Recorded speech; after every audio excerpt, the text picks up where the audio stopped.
What's up everyone, it's me Ollie, and today I want to bring you an update on my Lightning Arrow Surfcaster build.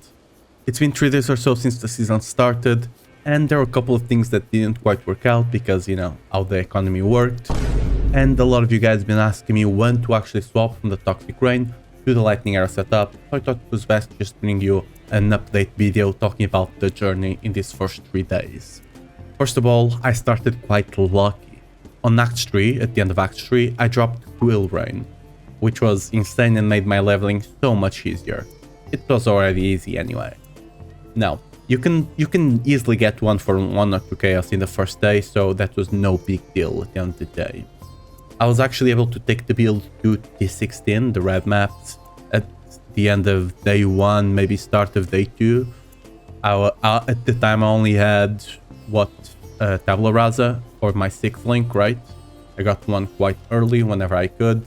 Just made leveling so easy, but the first maps, even on a 4-link setup, were easy enough, right? It only cost me 30 chaos or so, the Tabula Rasa at the time, and the way I actually managed to get that and eventually get a couple of divines to properly swap the Lightning Arrow setup was by using the chaos recipe method. For those that don't know, you can collect the full set of rare unidentified gear, and if you sell it off to a vendor, you get 2 chaos back.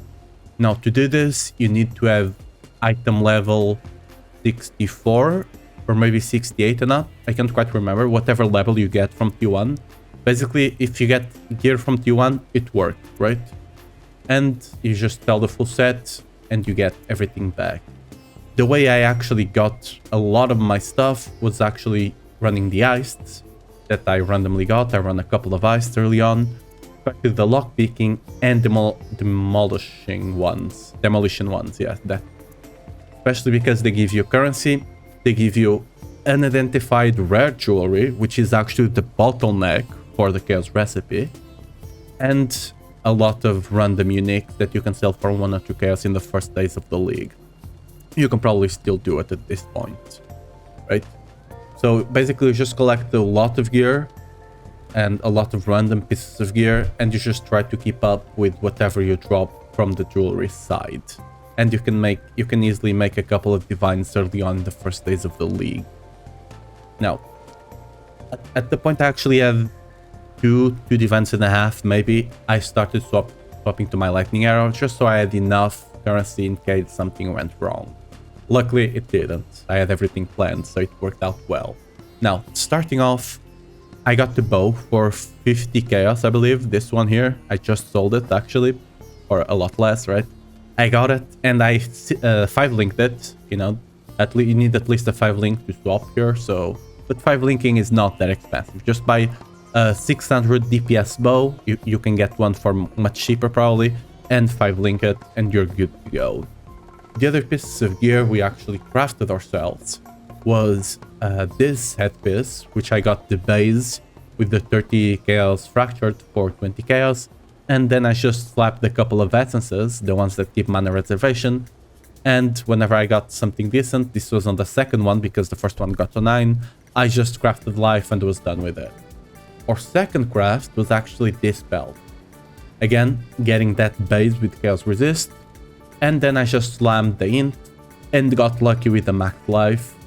This belt probably cost me at the time 15 for the base, and the whole craft was maybe 20-25, and the helmet was like 30-35. Lastly, I don't know if I want to call this a craft, but I got these gloves. I got this from like 1 or 2 chaos with the 35% convert lightning damage max roll, which you can easily buy this because a lot of people are just trying to get the recipe to craft themselves later on, and they just identify a lot of veiled stuff, and you can get one for quite cheap. I got one with a big max life roll and just crafted the chaos resist with lightning, since that was the other resist I was missing the most. Now, the other 2 uniques we're gonna be running, these boots you can get for 1 chaos quite easily with max roll strength, which you should go for, so it makes the attribute requirements much easier. And lastly, I got the Iris Truth amulet, you know, which again is really big for the build. Just try to get as high of global critical strike multiplier as you can without breaking the budget. I got it for 1 chaos, with the allocated quick step, which was a nice thing. Now, I also have this body armor. You don't need this body armor, you can just run a normal 6-link, but since I dropped it myself, I just tried to get the suppress spell damage, right? And just got the suppress spell damage. This way I can actually get 100% suppress spell damage and make my life a lot easier. One thing I actually want to, remember, you guys, you need all your bases that you're casting on need to be evasion bases. This is because we have a node on the tree that requires you to have every piece from the helmet, gloves and boots to be evasion based, so you can get 15% more spell suppression, right? Now, lastly, the rings. I got this one for 5 chaos, I believe. This is just covering resist, and this other one this one I bought for 5 chaos, this one I dropped myself. And then you actually have this. I dropped this myself, but Quivers with Life and a couple of resists are not that expensive. This is just to cover the resists. Later on, when I actually can get better resists elsewhere, I'll drop this and actually get something that gives me a lot more damage, right? Now, when it comes to the flask, nothing fancy here. Bleed, immunity, right? And everything like the guide suggests, right? Now, there's a couple of things I want to, warn you about, especially in the beginning of the league, that might make your beginning much harder when it comes to idols. I was farming like T3, T4, right? I was starting the maps, and I was having an easier time till I dropped this idol. I put this in, and suddenly I was having freaking rare mobs that were raid bosses, right? Like, I was having a really hard time. And apparently, yeah, this just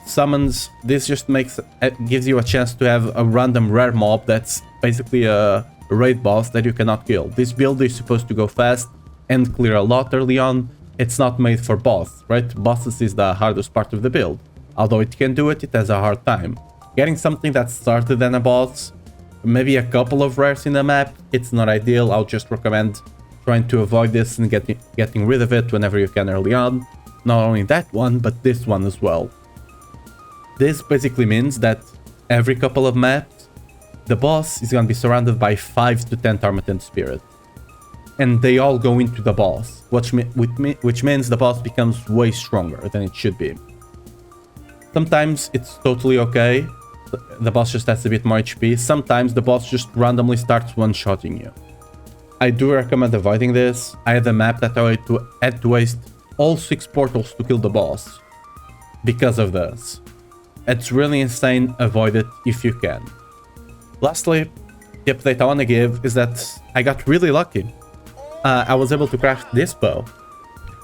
Now, getting the bow with T1 physical flat fizz and T1 percent fizz is quite easy with recombinators. There's currently a guide from Zizarian, I believe, that was posted 1 or 2 days ago.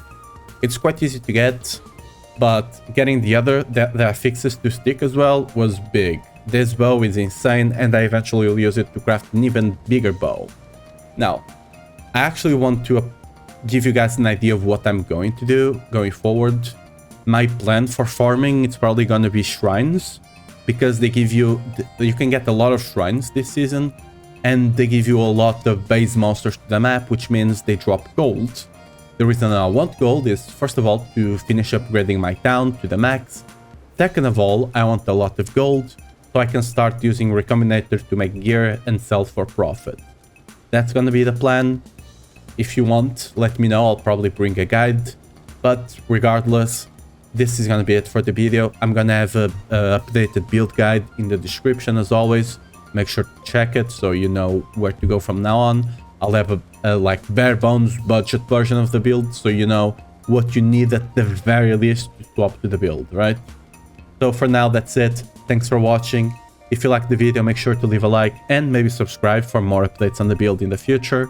Or maybe if you're a Diablo player, I do make Diablo content as well. But yeah, see you next time. Thanks for watching.